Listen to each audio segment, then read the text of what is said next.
Este pasaje dice: Dios no es Dios de muertos, sino Dios de vivos. Así que vosotros mucho erráis. Aquí vemos a Jesús discutiendo con los saduceos. Los saduceos eran una secta religiosa de tipo aristocrático sacerdotal, considerada en doctrina como racionalista. ¿Por qué digo esto? Porque estos nunca creyeron que había vida después de la muerte, es decir, negaban la resurrección. Según nos cuenta el libro de los Hechos, los saduceos fueron los que más trataron de aplastar a la iglesia. Imagínense, si no hay vida después de la muerte, ¿ha considerado cómo sería nuestra vida si no hubiera otra vida? Si no hubiera vida eterna, ¿cómo estaríamos viviendo? Pues exactamente como saduceos, que es así como vive la mayor parte de nuestros paisanos hoy en día. Como se piensa que no hay más allá o se ignora, entonces se rinde más culto a los vivos que a los muertos. Al revés, se rinde más culto a los muertos que a los vivos. Porque para la gente ignorante, esta vida termina debajo de un sepulcro. Y claro, como para ellos eso es el fin, entonces se han dedicado a crear todo un ritual en torno a los muertos. ¿Qué están haciendo? Pues le están llorando al hueso. ¿Qué están manifestando los que le lloran al hueso? Que no hay resurrección. Mire qué interesante es esto. Ellos, al manifestar toda esta cultura de la muerte, están diciendo no hay resurrección. Porque aunque en este tiempo no hay saduceos en doctrina, las manifestaciones saduceas están por todas partes. Un cristiano que conoce la palabra sabe muy bien su destino. Y cuando alguno muere entre nosotros, no nos entristecemos como los otros que no tienen esperanza, porque estamos mirando hacia la resurrección. Nosotros cristianos no rendimos culto a los muertos en ninguna forma. ¿Por qué razón? Porque si un muerto alcanzó salvación, ya sabemos dónde está y nos alegramos tanto que hasta cantamos en los funerales. Ahora, si no alcanzaron salvación, como la Biblia dice que nada podemos hacer, pues no hacemos nada. No visitamos los cementerios, no hacemos tumbas, no ponemos cosas encima, nada. Enterramos al muerto, nada más, ni siquiera lo incineramos porque no está contemplada la incineración en la Biblia. Enterramos al difunto y lo dejamos ahí. No tenemos ni que volver al cementerio nunca. O sea que nos dedicamos a los vivos y nos apartamos de los muertos, para que los que aún tienen posibilidad de salvación la alcancen antes de que la muerte les alcance a ellos. Por eso en los velatorios nos dedicamos a predicar a Jesús. Y no tocamos nada en relación a los muertos. Primero, porque Dios lo prohíbe. Y segundo, porque a la luz de lo que Dios dice, todo lo que se trate de hacer por un muerto es inútil. Fijarse bien, es inútil y a veces hasta ridículo. Vamos a entrar a la Escritura, pero tenga paciencia porque necesitamos revisar muchos textos esta mañana. Primeramente vamos a ver cómo el libro de Job nos dice que es el mundo de los muertos. ¿No son pocos mis días? Cesa pues y déjame para que me consuele un poco, antes que vaya para no volver a la tierra de tinieblas y de sombra de muerte, tierra de oscuridad, lóbrega, como sombra de muerte sin orden y cuya luz es como densas tinieblas. Ese es el mundo de los muertos.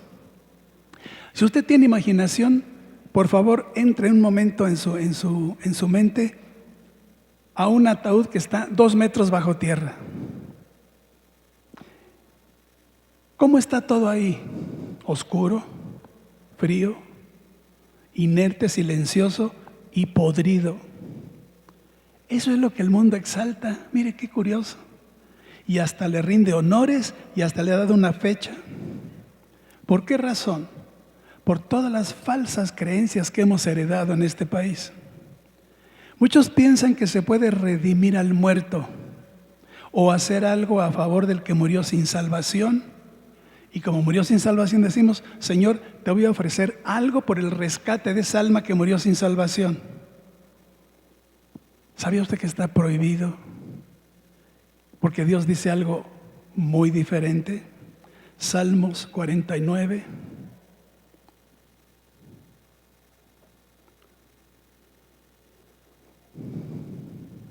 Así tuviéramos todo el dinero del mundo para ofrecer sufragios por las almas, de nada sirve. Mire lo que dice la Escritura, 49 de Salmos, el verso 6. Los que confían en sus bienes y de la muchedumbre de sus riquezas se jactan, ninguno de ellos podrá en manera alguna redimir al hermano ni dar a Dios su rescate, porque la redención de su vida es de gran precio y no se logrará jamás para que viva en adelante para siempre y nunca vea corrupción. Esta aseveración de Salmos derriba cualquier creencia de que se pueda expiar o purgar los pecados ajenos con sufragios o con dinero o con lo que sea, porque se está haciendo a un lado el precio o la sangre que Jesús derramó para ese propósito. Es más, Dios no se manifiesta a los muertos porque Él es un Dios de vivos y los muertos tampoco pueden manifestarse ante Dios. Dice el Señor, además de todo esto, una gran cima está puesta entre nosotros y vosotros, de manera que los que quisieren pasar de aquí a vosotros no pueden ni de allá pasar acá. En este último pasaje Jesús nos enseña que no hay posibilidad de hacer contacto con los muertos en ninguna forma, ni de hacer algo por ellos. Ya que, como usted recuerda, en este pasaje de Lucas le es negado a Lázaro, al mendigo Lázaro que estaba en el mundo espiritual, refrescar a la lengua del rico que estaba en otro lugar. Y si allá no había comunicación, acá menos. El mundo de los muertos queda completamente aparte de este mundo material.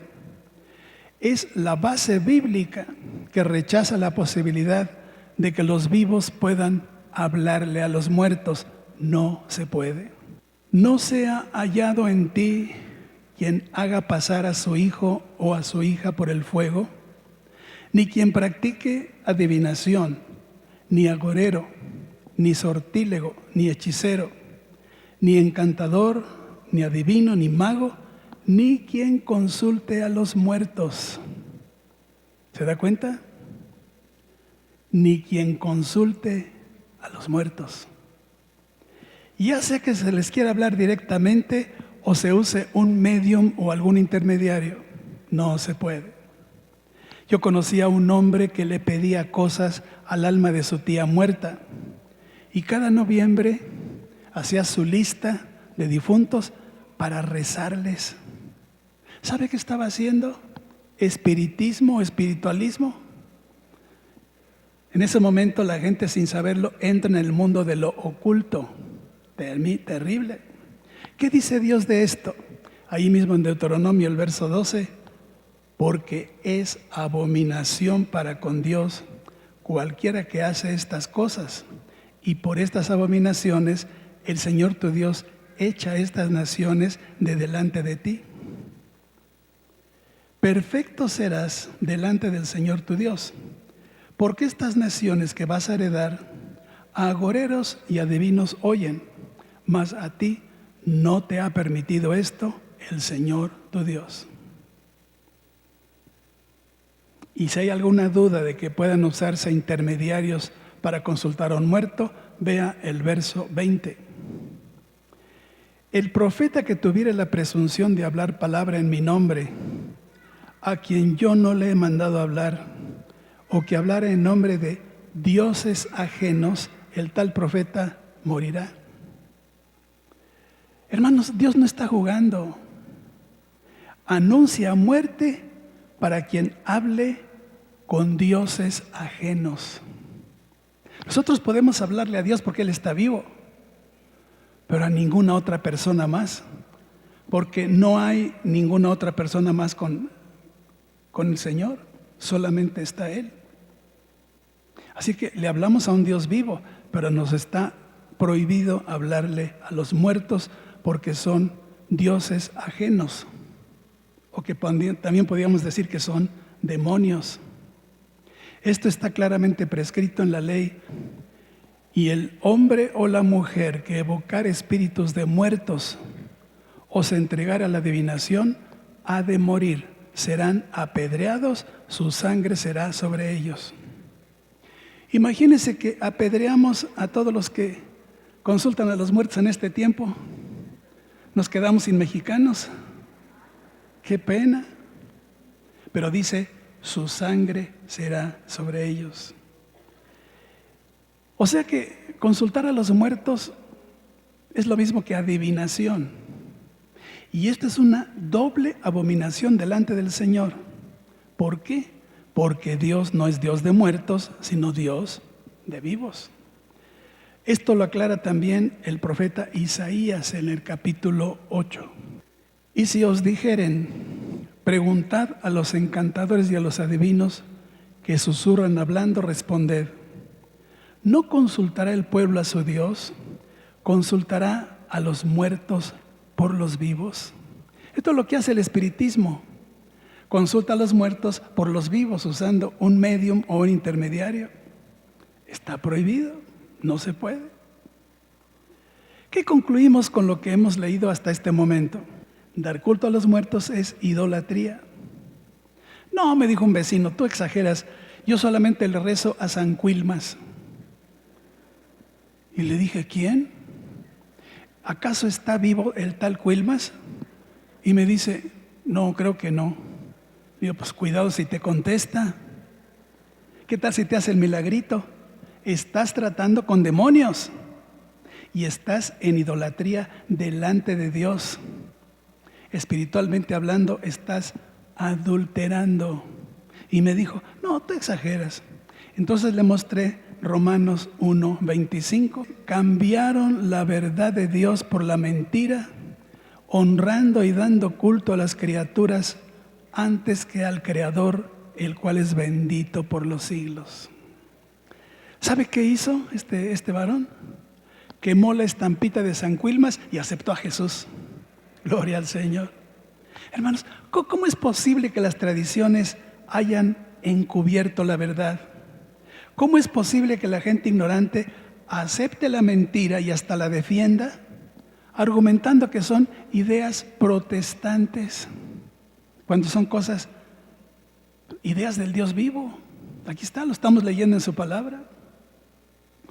Usted puede ver cómo cada año, la última semana de octubre, en cuanto aparece la gente inculta, se prepara luego para las mismas abominaciones tradicionales. ¿Sabe usted quién promueve todo esto, verdad? El enemigo de Dios, quien no quiere que se obedezca su palabra. ¿Qué medios usa el diablo? Tiene muchos medios al alcance. Medios que sin saberlo también le hacen el juego. Tenemos las tradiciones ancestrales, las costumbres religiosas, la publicidad, los medios masivos de difusión, los comerciantes sin escrúpulos que tratan de hacer su agosto en noviembre, y también algunas escuelas particulares y también las oficiales, dizque para salvaguardar nuestro folclore. Mire qué absurdo. ¿Cuál folclore? El enemigo es muy astuto,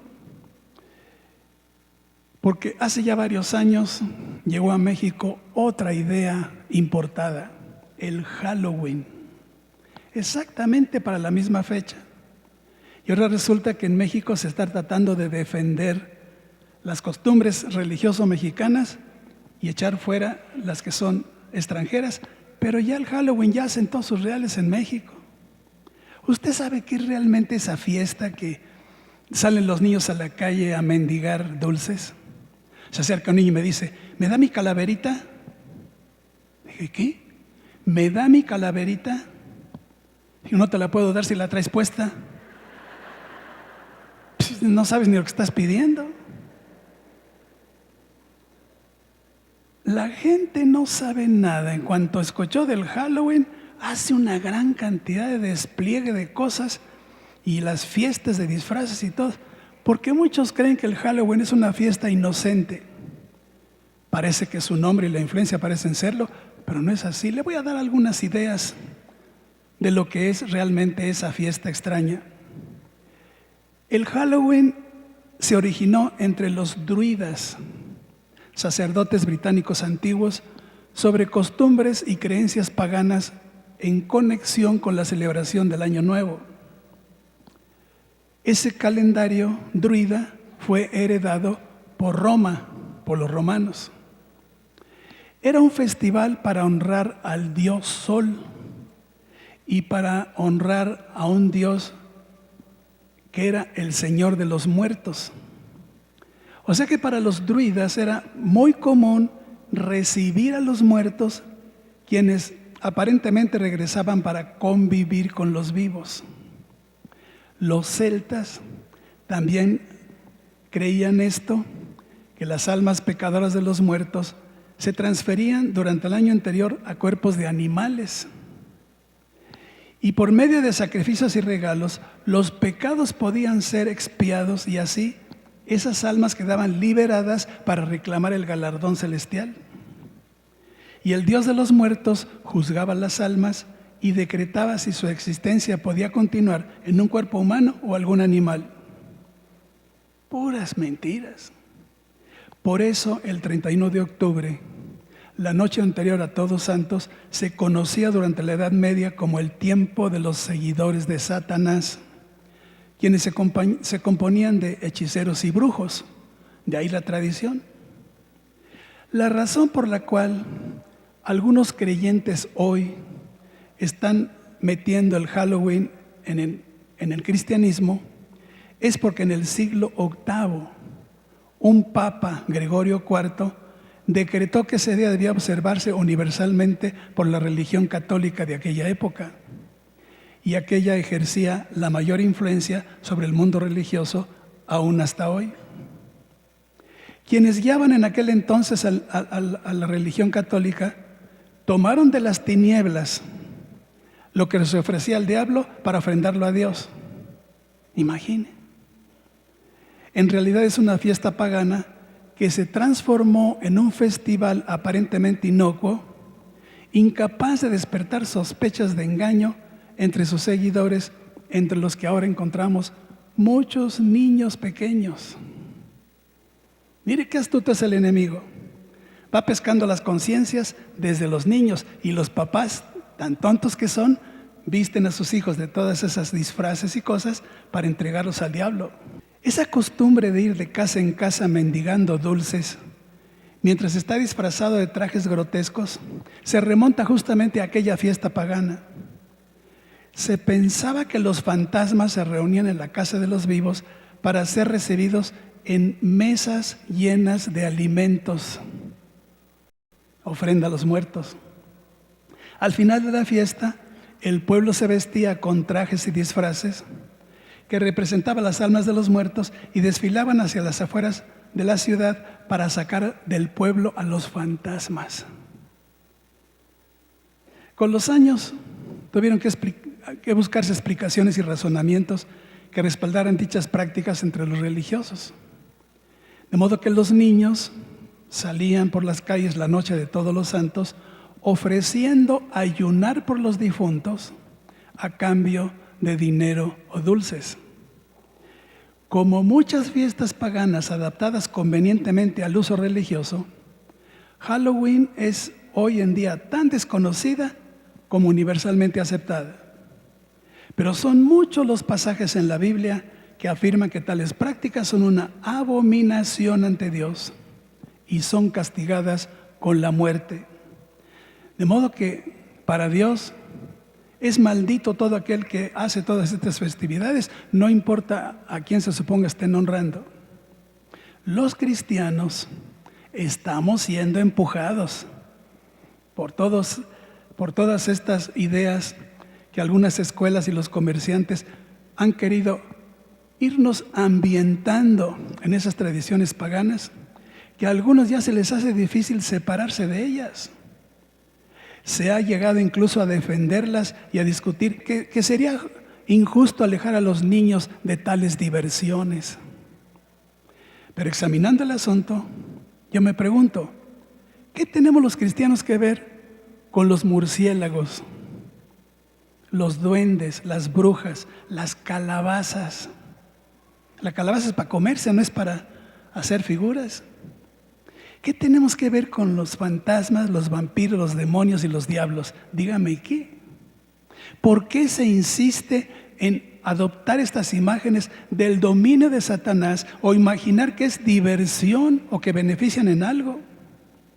Hermanos míos, los dulces recibidos no tienen tanto valor como para querer pasar nuestros hijos por el fuego y entregarlos al diablo. Démonos cuenta. Yo creo que usted advierte que esto proviene de religiones muy ajenas al cristianismo. Es parte del ocultismo, de todo el reino del mal que está metido por todos lados. Por eso, más que llamarle culto a los muertos, yo le llamo el oculto a los muertos. Son cultos extraños que se han heredado, como muchas otras cosas, que nadie investiga y que son abominaciones que se adoptan como verdades o como diversiones, olvidando quién está detrás. Le voy a poner otro ejemplo, lo que leíamos ahorita en esa hoja, la costumbre de poner altares o mesas llenas de alimentos, dice que para que coman los muertos. Yo todavía no he visto que el muerto pueda comer. No sé si usted lo ha visto. Porque todo lo que se pone en las ofrendas se lo comen los vivos. El muerto no come nada. Cuidado, porque Dios siempre está advirtiéndonos de lo que está pasando. No he comido de ello en mi luto, ni he gastado de ello estando yo inmundo, ni de ello he ofrecido a los muertos. He obedecido a la voz del Señor mi Dios, he hecho conforme a todo lo que me has mandado. Aquí observamos que no se debe gastar en lo referente a los muertos, pero la cultura de la muerte hace que el mexicano tenga que gastar hasta lo que no tiene. No se puede gastar en nada referente a los muertos. Y en segundo lugar, no se puede ofrecer algo a los difuntos. No se puede. Se unieron asimismo a Baal Peor y comieron los sacrificios de los muertos. Provocaron la ira de Dios con sus obras y se desarrolló la mortandad entre ellos. Yo descubro aquí que lo que se ofrece a los muertos no es una ofrenda. Se le ha dado en llamar eso, las ofrendas a los muertos. No, son un sacrificio. Mire qué interesante. Son un sacrificio y todo sacrificio requiere un altar. ¿A quién se ofrece el sacrificio? ¿A los muertos? No. Ya vimos que ellos no pueden regresar y menos para comer. ¿Ha visto usted un muerto que tenga boca? ¿O que tenga estómago? ¿O que le gusten los romeritos y el tequila? Ya no. De modo que lo que se hace al poner esas ofrendas de muerto es hacer un sacrificio a los ídolos. Es hacer una ofrenda a los demonios. Y esos altares son justamente los que usted vio en todas las delegaciones de esta ciudad y en el Zócalo capitalino. Ay, decimos, es el folclore. Mire qué astuto es el diablo. Se disfraza de folclore para que se siga dando culto al diablo más que al Creador. 1 Corintios capítulo 10.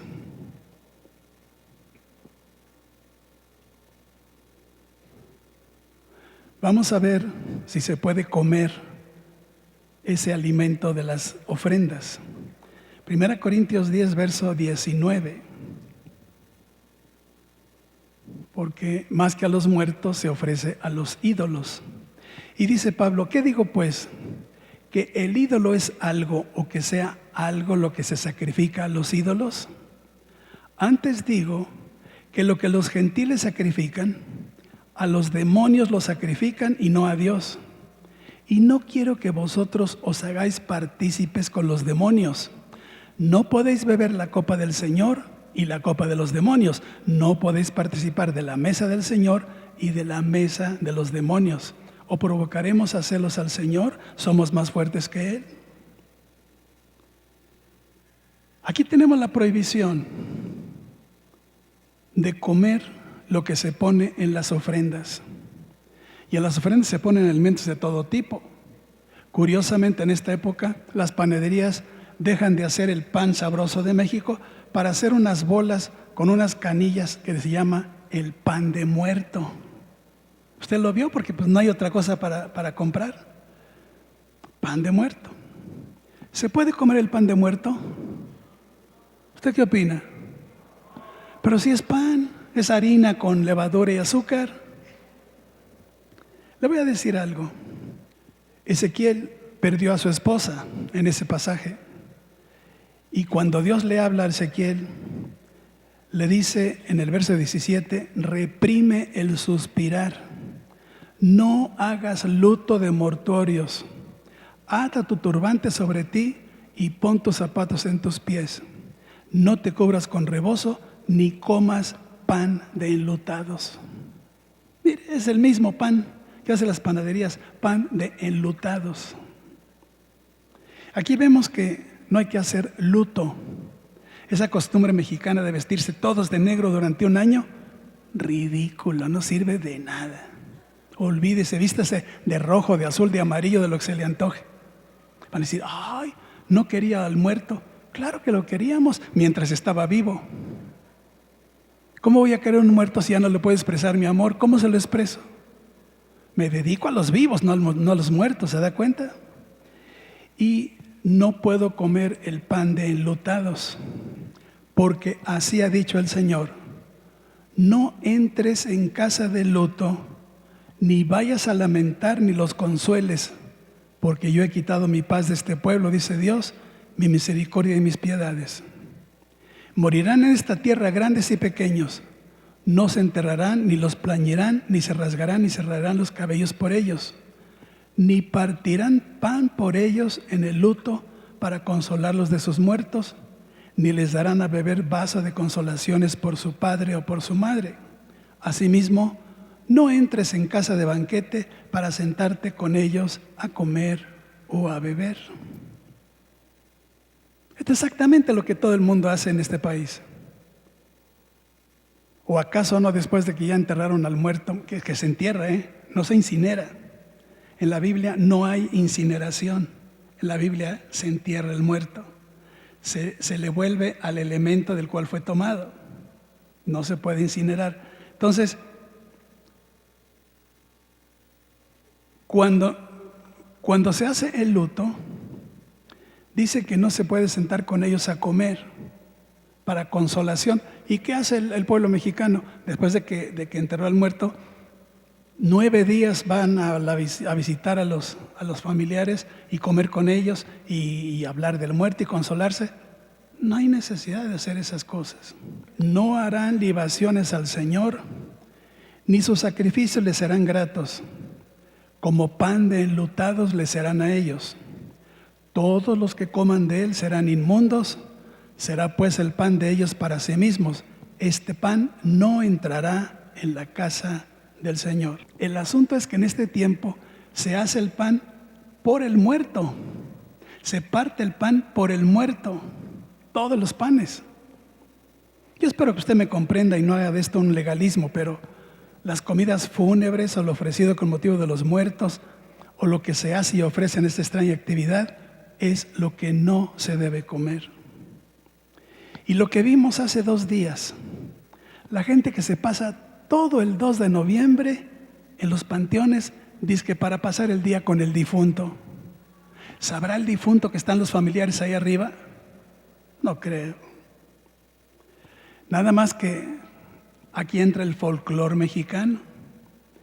Toda esa gente va con los compadres, un galón de pulque, y encima de la tumba hacemos la fritanga para que participe el muertito, que no participa, por supuesto.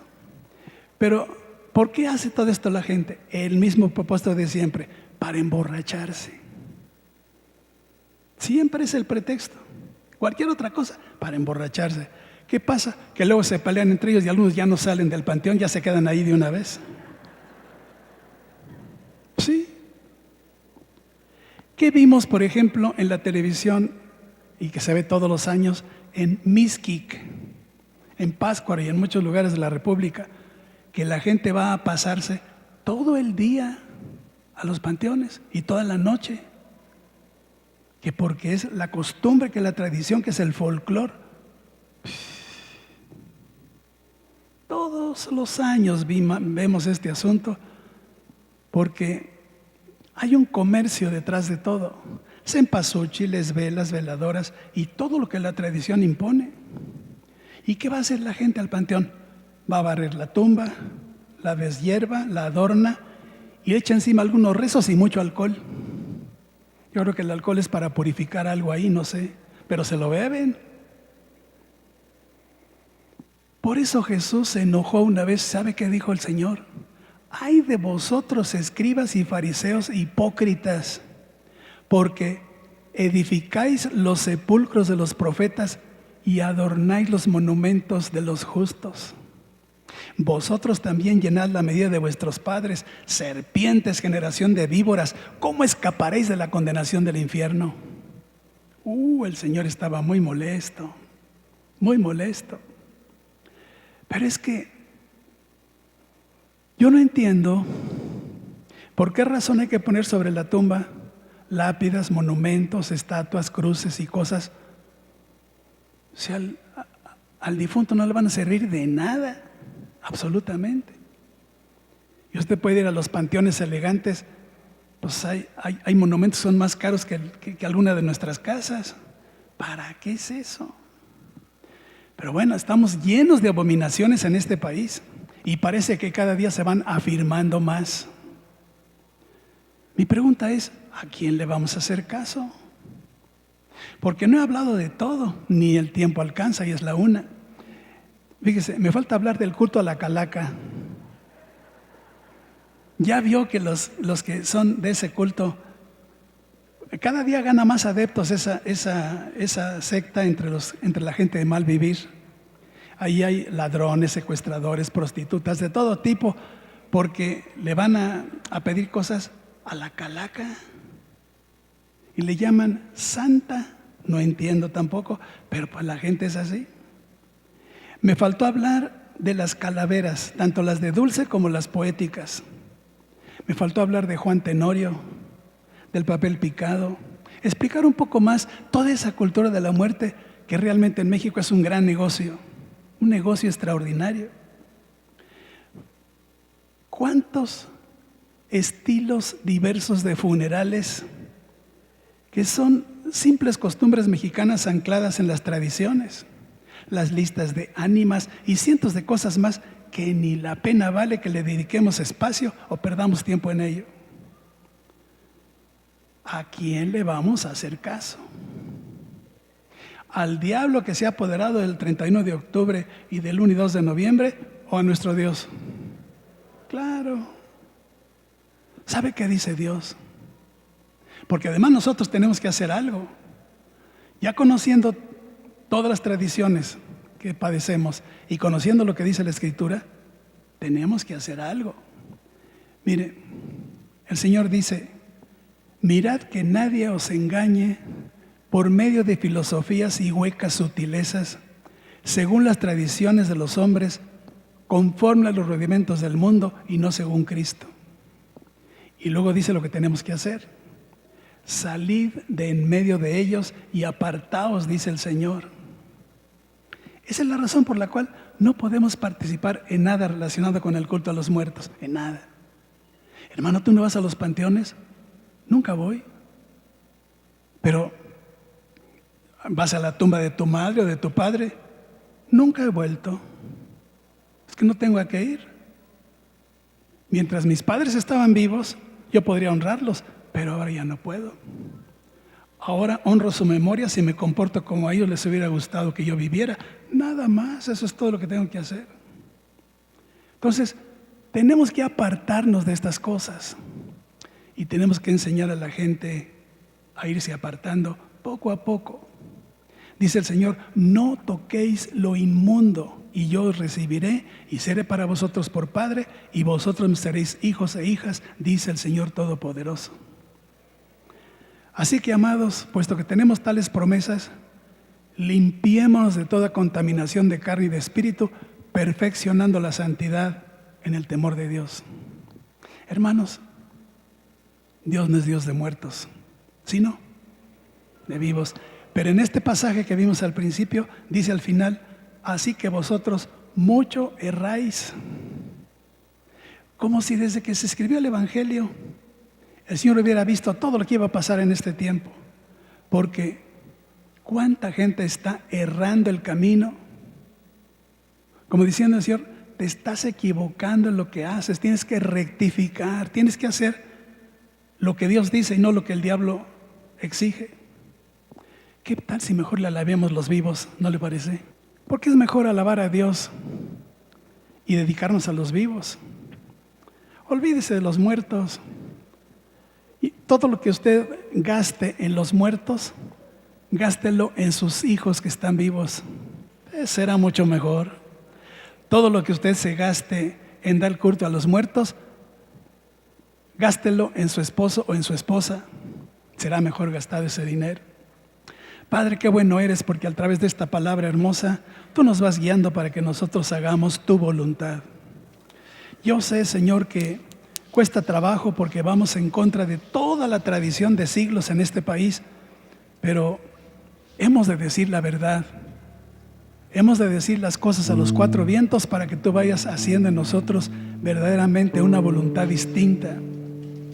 Padre, perdónanos a los mexicanos por ser tan torpes y tan idólatras, por seguir más las tradiciones de los hombres que tu palabra bendita. Perdónanos, Señor, de veras. Estamos dispuestos, el pueblo cristiano, a rectificar, a no continuar errando en lo que hacemos, sino a hacer tu voluntad. Y ahora, Señor, queremos ponernos